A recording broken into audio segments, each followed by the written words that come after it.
Assalamualaikum warahmatullahi wabarakatuh. Selamat berjumpa kembali sahabat pembelajar edukasi di channel Kang Ahmad Rifai Parwis. Kali ini kita memasuki video pembelajaran part yang ke-6, yaitu alir proses produksi produk multimedia. Sebelumnya ada 5 part yang sudah saya bahas, dan silakan selalu update di channel Kang Ahmad Rifai Parwis. Terima kasih atas support.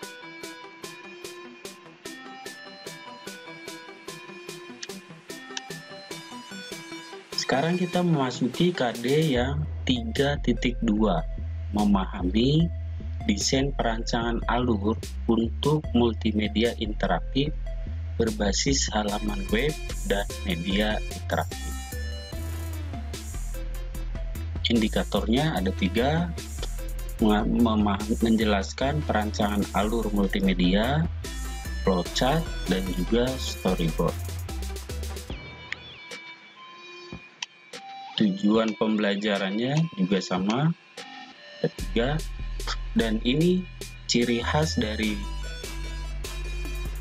multimedia pembelajaran konten yang ada di channel Kang Ahmad Rifai Parwis selalu diawali dengan peta mapping silabus. Apa sih yang akan dipelajari di video pembelajaran part 5 ini? Yang pertama adalah life cycle production multimedia. Kemudian yang kedua pre-production.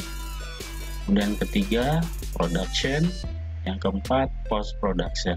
Apa sih istilah-istilah ini?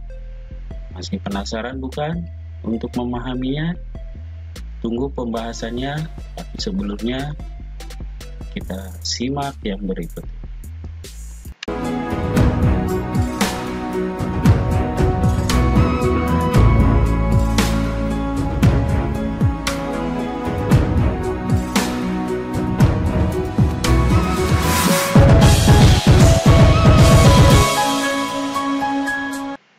Baik sahabat pembelajar edukasi, sahabat setia channel Kang Ahmad Rifai Parwis, video pembelajaran kali ini untuk pelengkap desain media interaktif produktif kelas 12 multimedia, yang kali ini akan membahas tentang alir proses produksi produk multimedia yang sifatnya lebih umum. Jadi kalau kita pengen membuat produk multimedia, alir proses produksinya kayak apa? Akan dibahas secara tuntas di video pembelajaran kali ini. Simak ya.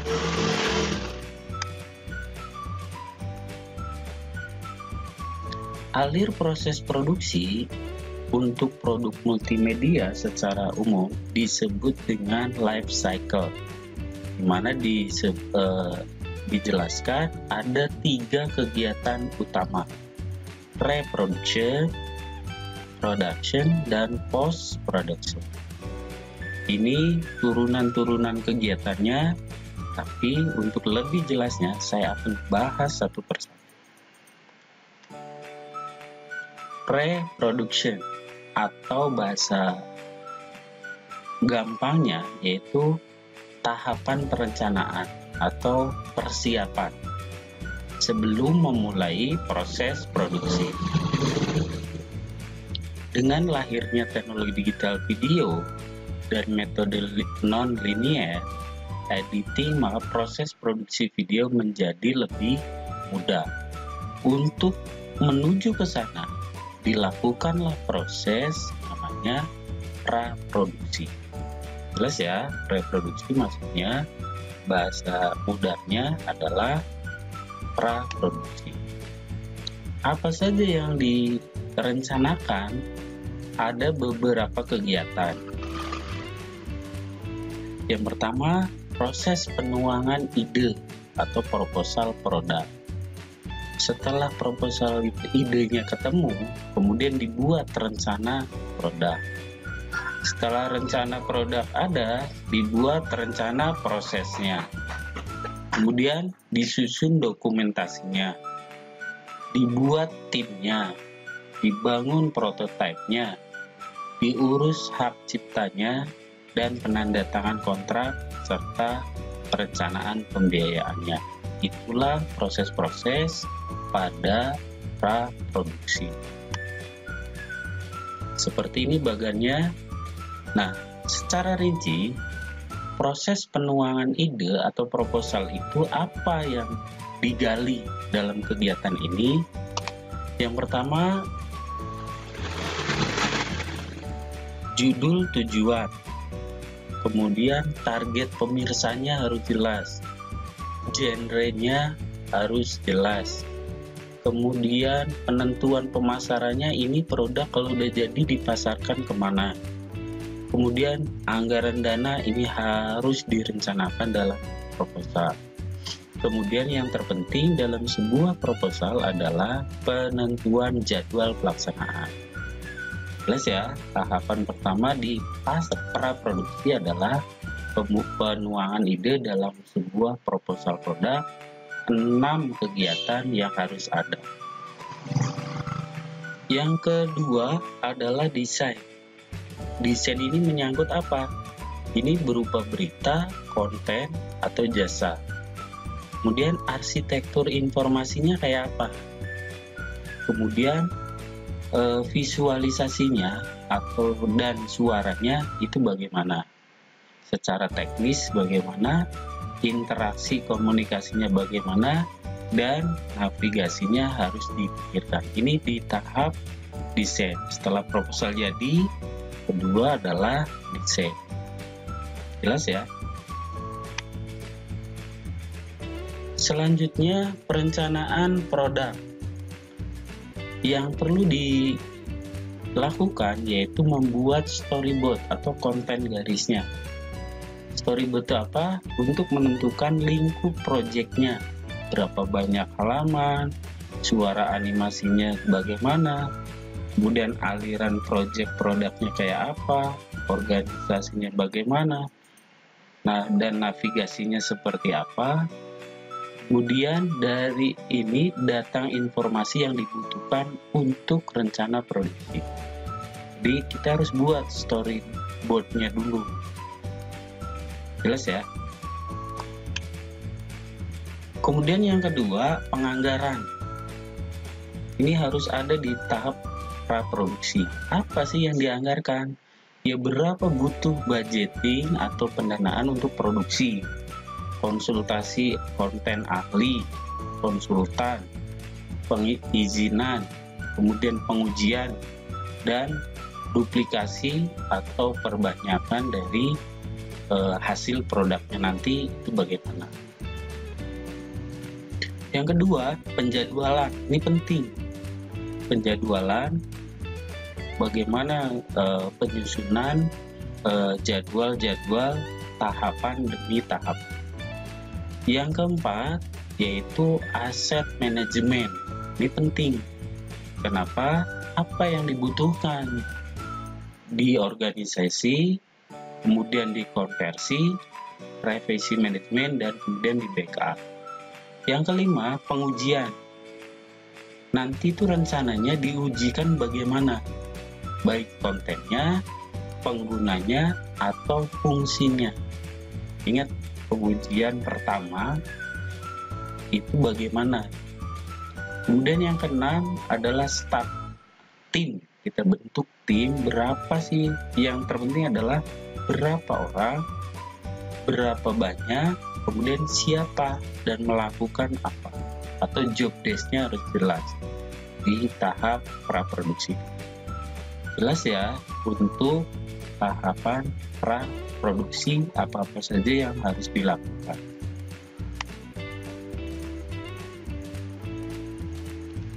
Kemudian dokumentasi. Dokumentasi itu dikumpulkan, hasil praproduksi yang tadi sudah dilakukan dikumpulkan, baik berupa desain atau rencana produksi. Kemudian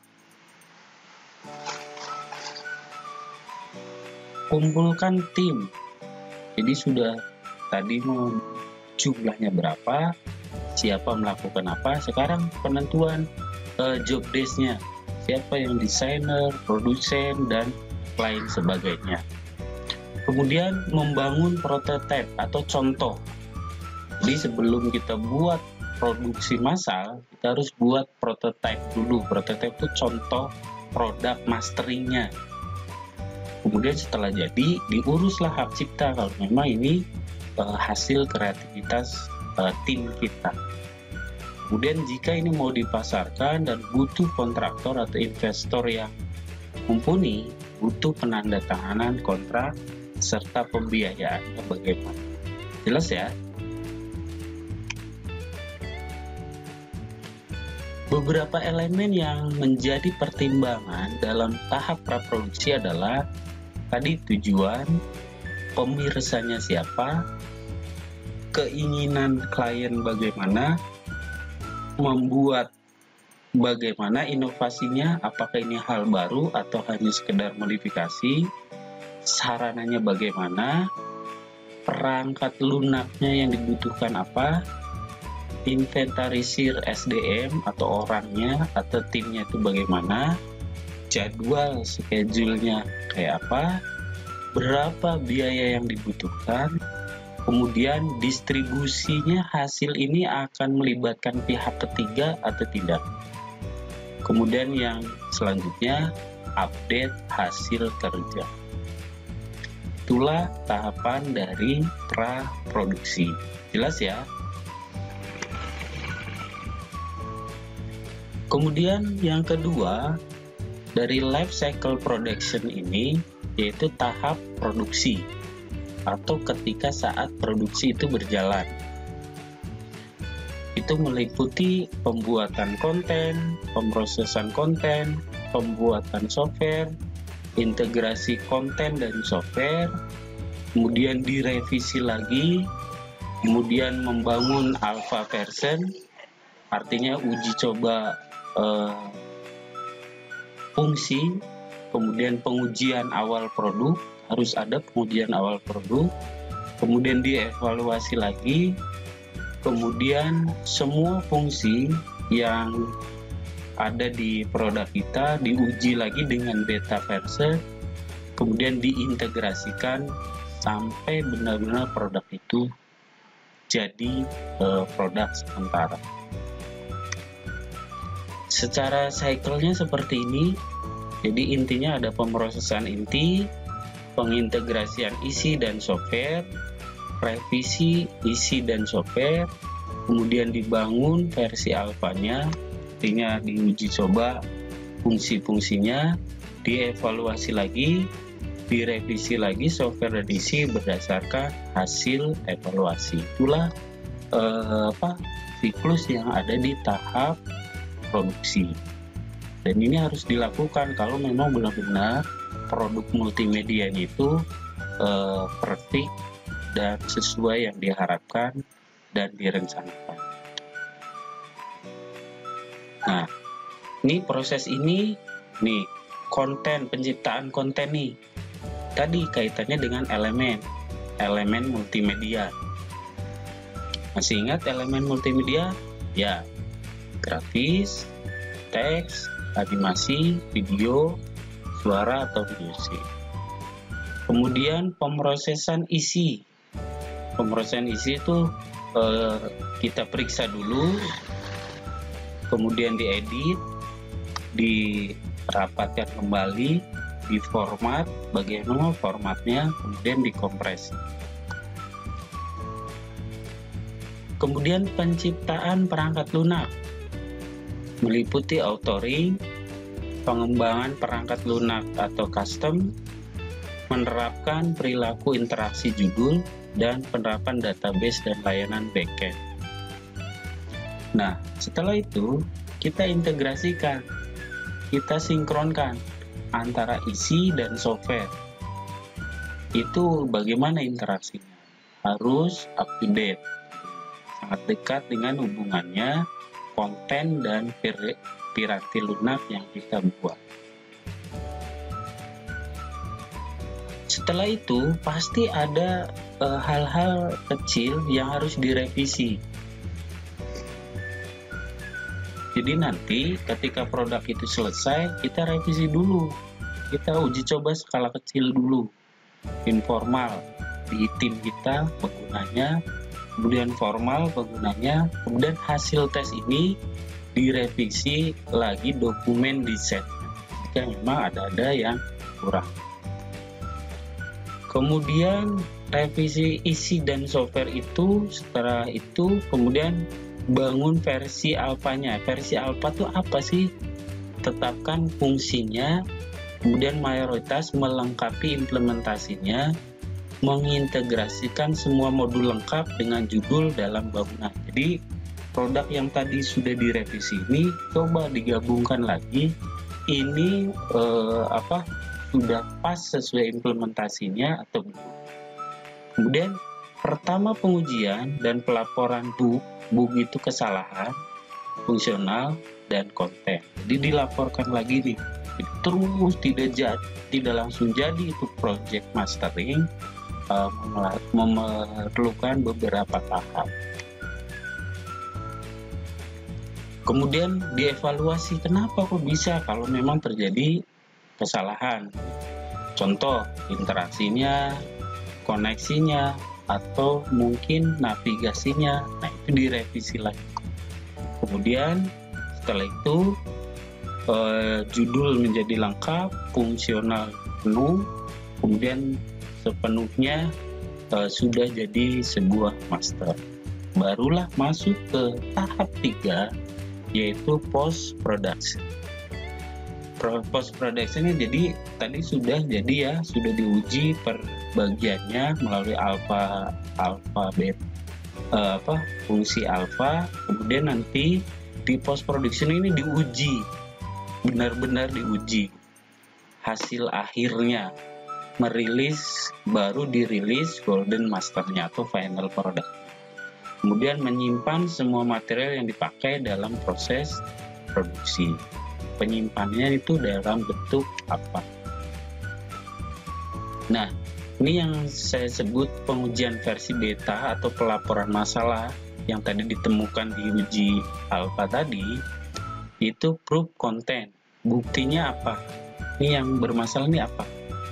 Biasanya konten, interaksi. Konten itu bisa kalau di media pembelajaran mungkin ada kalimat yang salah atau ada yang salah penulisan ya. Kemudian interaksinya harusnya ketika diklik tombol ini linknya ke sini. Nah, itu masuk proof interaction. Check for unexpected interaction. Periksa lagi interaksi yang tidak terduga. Kadang harusnya ketika ditekan 2 kali ke sini ya, ini tidak berhasil. Nah, ini masuk ke versi beta. Periksa untuk crash kalau memang terjadi kesalahan total. Kemudian baru dievaluasi laporannya, dibuat laporannya, direvisi lagi perangkat lunaknya berdasarkan hasil evaluasi tadi, ulangi tes laporan, kemudian revisi siklus sampai bug terkurangi, sampai masalah-masalah tadi terkurangi, barulah kita ditemukan atau didapatkan sebuah golden master. Nah, yang perlu diperhatikan, arsip semua bahan produksi, baik itu yang gagal ataupun yang berhasil, berupa aset foto, video, ataupun yang lainnya. Kemudian menyampaikan arsip dokumentase ke klien, kemudian silahkan promosikan.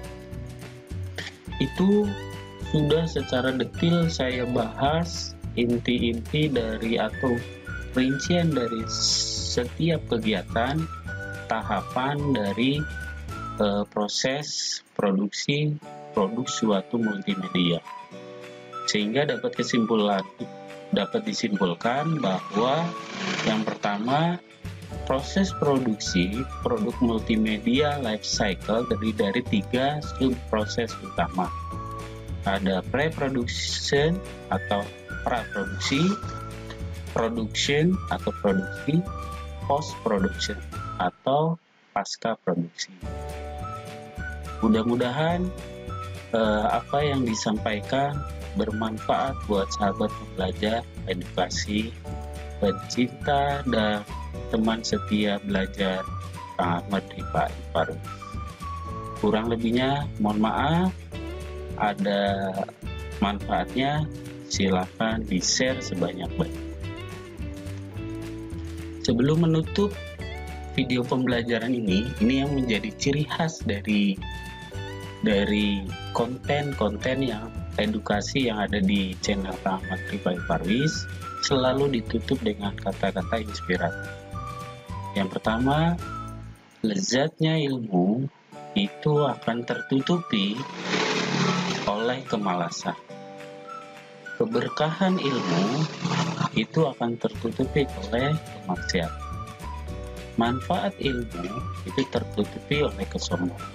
Jadi 3 karakter yang terakhir, kemalasan, kemaksiatan, kesombongan, itu tidak boleh ada pada pembelajar sejati sekalian. Karena ilmu yang diamalkan kita seperti setetes air di tangan air lautan sampai keluar. Semoga semangat terus belajarnya sahabat-sahabat semua dan menginspirasi buat sekali. Terima kasih, tetap semangat belajar ya. SMK bisa. Assalamualaikum warahmatullahi wabarakatuh.